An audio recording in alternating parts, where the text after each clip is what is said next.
Hi everyone, and welcome back to the Bio Student Project. Today we will be going over the process of glycolysis.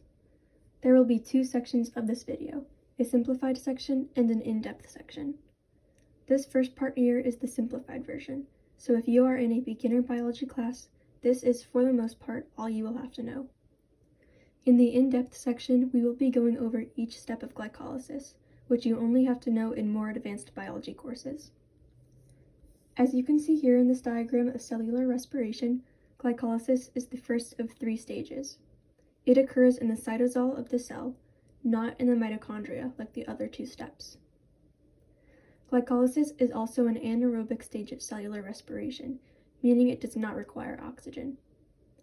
As you can see, we yield a total of 2 net ATP from this process, as well as 2 pyruvate molecules and 2 NADH.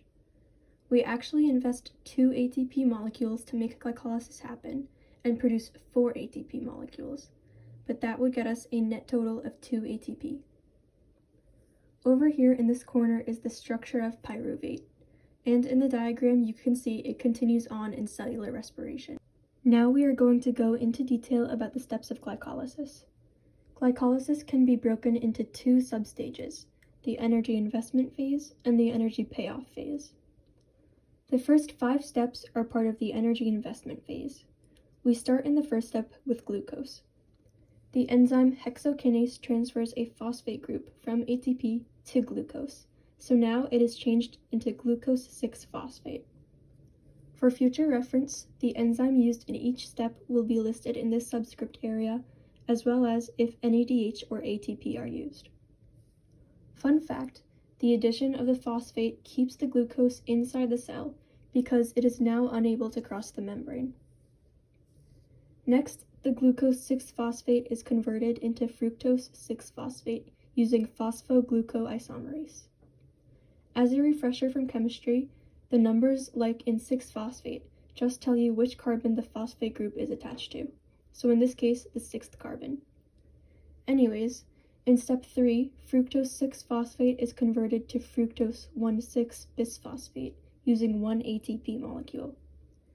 This prefix bi means 2, so 2 phosphates on the molecule, and the 1 and 6 mean the phosphates are on the 1st and 6th carbon. Next, fructose 1,6-bisphosphate is cleaved by the enzyme aldolase into 2 different 3-carbon molecules, glyceraldehyde 3-phosphate, or G3P, and dihydroxyacetone phosphate, or DHAP. G3P and DHAP are isomers of each other, but only G3P can continue in glycolysis, so DHAP is converted into G3P using isomerase. That concludes the energy investment phase, and now we move to the energy payoff phase. So this is the first step of the energy payoff phase, but really the 6th step of glycolysis. So G3P is oxidized by the electrons from NAD+, which forms NADH, so we've produced 2 NADH molecules.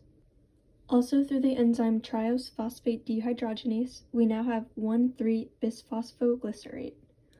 Also keep in mind now that after the energy investment phase, glucose was split into 2 3-carbon molecules, which is why there are 2 molecules in each of these steps, because we started this phase with 2 3-carbon sugars.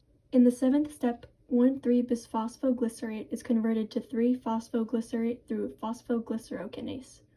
The phosphate group is transferred to ADP, making ATP, which is where the name substrate-level phosphorylation comes in, as you can see in the previous slide on the diagram.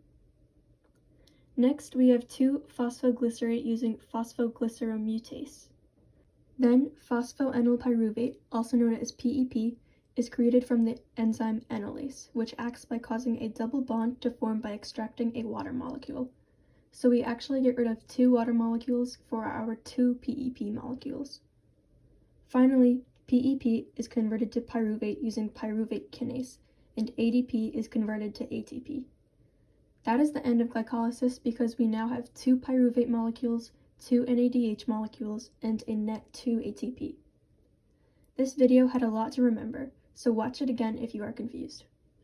In the next video, we will be going over the citric acid cycle and the electron transport chain, the rest of cellular respiration.